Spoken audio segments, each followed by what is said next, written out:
No doubt.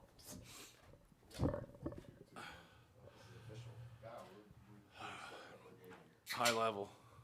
High level. Sorry, I gotta get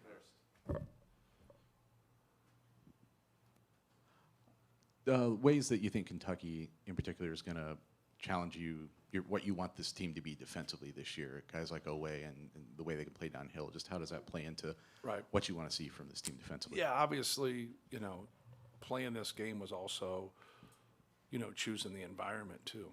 I mean, obviously they're a talented team, very good offensive team, scored a lot of points last year. I know they've had a lot of changes in their roster, but all quality players, and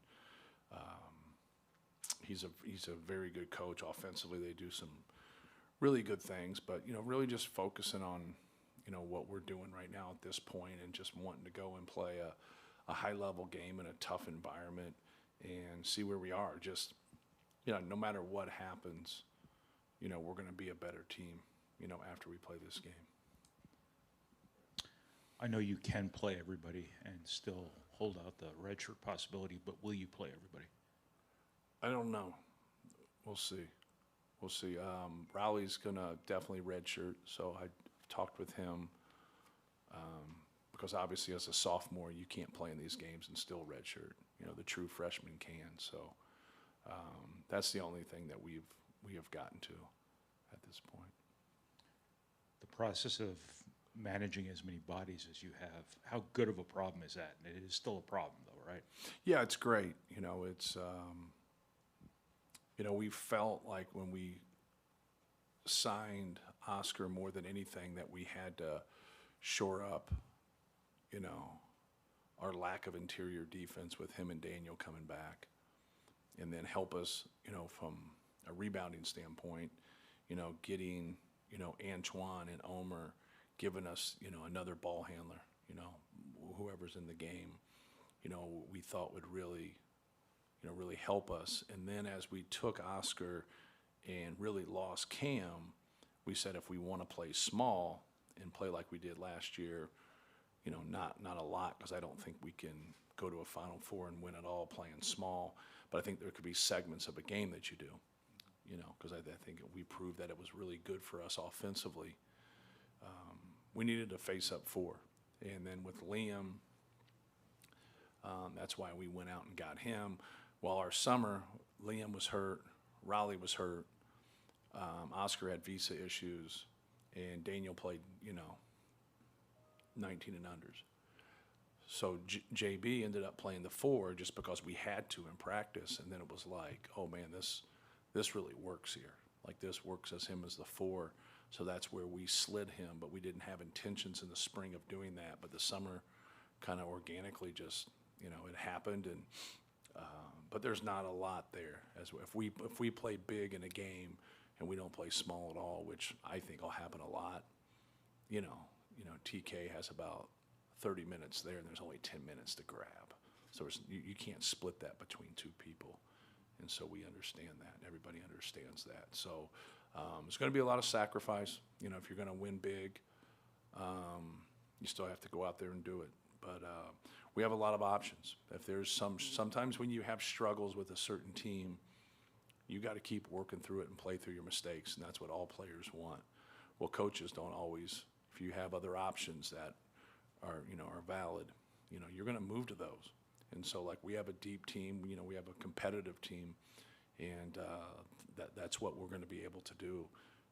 If some things, aren't working the way we like to, we can move to other guys.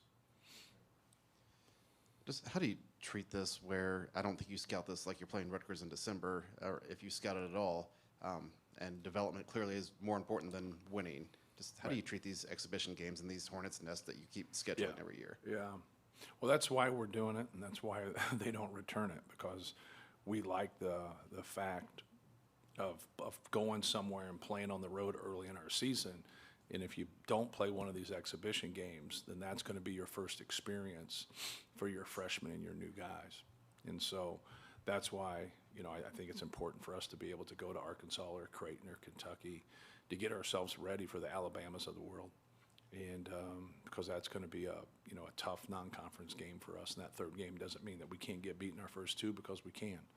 But like, that's ideally, why we have done that, is to go up against an elite team in the country on the road, and just give us that experience. Do you have a starting five in mind? Yeah, Oscar, TK, Fletch, CJ, and Braden. That's who will start. When you reach out to Kentucky, were they the first option this year, or are there a lot of people that are opposed to the idea? I'm friends with one of their assistants, so I just threw it out there to him, and they said cool, so we did. Is it usually that easy? No. But like, we played Creighton, and Paul Lusk was on staff there before. Then playing Arkansas and going down there. One of the guys that was on staff there, he'd actually played us in an exhibition game when he was at a Division II school, and so we'd been in contact with them. A lot of times it's guys trying to connect to actual play, and then you're like, well, what about this? So I like it. I like the formula. I think it makes a lot of sense. I say it to a lot of coaches, and they look at me like it's crazy, and then they go play their first road game, and it's like, man, those first road games are hard. Well, make it your second road game, so. I don't know if that starting lineup solidified, but just based on what you said, is there something you like more with Oscar and Trey on the floor together versus Trey and Daniel? Or Yeah, Oscar's been our best rebounder. So I think that's where you see some separation there. And I've talked about this in the past. It's like, who fits in with Braden, Fletch, and Trey the best, right? I think CJ's won the most competitive drills since practice started. It's not the end-all, be-all, but it's still a pretty good stat. Winning's pretty important. And so rebounding's pretty important. And so it doesn't mean that Oscar hasn't, done other good things, because he has, but I would say the difference lies when those two are together. We've had the most success in practice. And it's really hard when you have new players, because what can you grab from? That's the only thing you can grab from, right? They've never played games together. They've never, Oscar didn't have June and July with our team. So you got to take with what you have. But it's also feeding into, we hope Trey's a better rebounder at the 4 than he was at the 5, right? But, a lot of our problems defensively was, we could get stops at times, but we couldn't get rebounds. So I think it's going to be important. The other thing is, like, Braden's a good rebounder as a guard. CJ's a good rebounder as a guard. So now, TK raises that. Oscar has the same rebound per minute that he's had. He was a second leading rebounder in the country. So with that being said, I have no problem. Daniel's been great. And it's what we've really talked about. Like, we have more than 5 starters. Jakari Harris has really improved. He's done some really good things for us, and he's not going to start here. And that's hard, because I know that was one of his goals. But that's on a great team. You have more than 5 starters, and people are going to have to sacrifice, for the greater good. Just to clarify what you said before, there could be further redshirt considerations after the exhibition game? Yes. Gotcha. Yeah. But Did we'll you vote- see. Well, I kind of make preliminary talks with the people involved, and then I don't like to have a talk and a decision at the same time. And so now I can sit with you and you can talk. You can kind of go through the minutes of where we were last year and what we're piecing into and what we've added and where it's at. It's projection too, so not everything is ironclad. But I would like to think Braden Smith's is pretty ironclad, right? Yeah. Go out on a limb. So like you just know that, right? Sure. Some things you just don't know yet. Like CJ was at close to 20 last year. G was close to 15. Fletch was at 30, 31. Braden was actually at 37, which is what you want, right? It's, you want to get in the game and stay in the game. Did you vote Purdue number 1 in the coaches poll? We do it, but I don't do it. You don't do it, okay. I'd like to think that he did, yeah.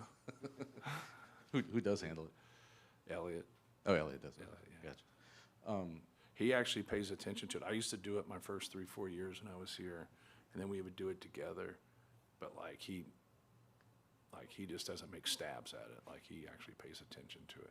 Right. The start of the season is really hard, especially in today's landscape. Like that's a real difficult chore to be able to do it. It's still your name that's on it. Does it have to go through you before it goes into there? Just No, you trust he- him. he You've does. delegated that as He well. does it. He does it. And there's been this surge recently, or just this has come up in the last week, the idea of G League players coming back to play in college. Yeah. What are your thoughts on that? Is it something you think you would ever, I don't know if it's even realistic for you guys right now, but like if it Yeah. even applies, but something you would take advantage of? You ever see the thing on the NBA Central when you think it's real news, right? Am I saying it correctly, right? And they probably get me more than anybody. Like I'm like, no way. Like that guy got traded? Like, so that's what I thought it was. Like I just thought it was, yeah. So I didn't think of him. Then I see the other one where there's a big guy out there that people are recruiting. So I just think like they've piggybacked it. And they're just trying to trick you, right? You know, you're just kind of at a loss for words. Like you don't know what is next, right? There's, I don't know. It's, nothing surprises you anymore. I know that. And that to me, like, Bob Huggins used to always talk about it like, they say like, here's the best transfer squad, here's the best portal squad, here's the best, like, he goes like, where's the best stayers? Like, who's the best players that stay? And what about them? Because they came to school and to do X, Y, and Z, and now they did it because of the teammates that they were going to have and the situation that they were going to come into. And like, there has to be opportunities. Everybody's a high school player at one time. There has to be opportunities for high school players.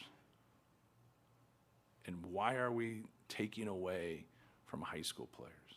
The portal, all that stuff, like it takes away from the recruitment, especially D2, low major, mid-major recruitment. It just does.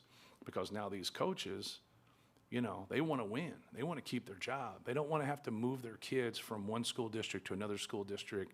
Like, that's what they want. And they want to grow it. But you're going to do that with 19 and 20-year-olds, and you want to do it with 22 and 23-year-olds. Well, they're going to go in the portal. They're going to get older players, and they're just going to keep doing it, whether they want to or not, because they want to keep their job. So now when you look at everything that has happened, like, isn't the backbone of what we have high school student athletes? And we just keep going away from it. So I'm kind of the opposite, and I'm stubborn, and I just want to do more of it. And so I just kind of keep doing more of it. Even if I lose a guy or whatever, like, we needed rebounding. We had to go get Oscar. We had to. Like, that was absolute, for us. But at the end of the day, we'd rather develop and grow, and because I think that's, if you look at our best players, if you look at the guys that have done well for us, like, that's who it's been. Anything else? Thank you. Cool, thanks.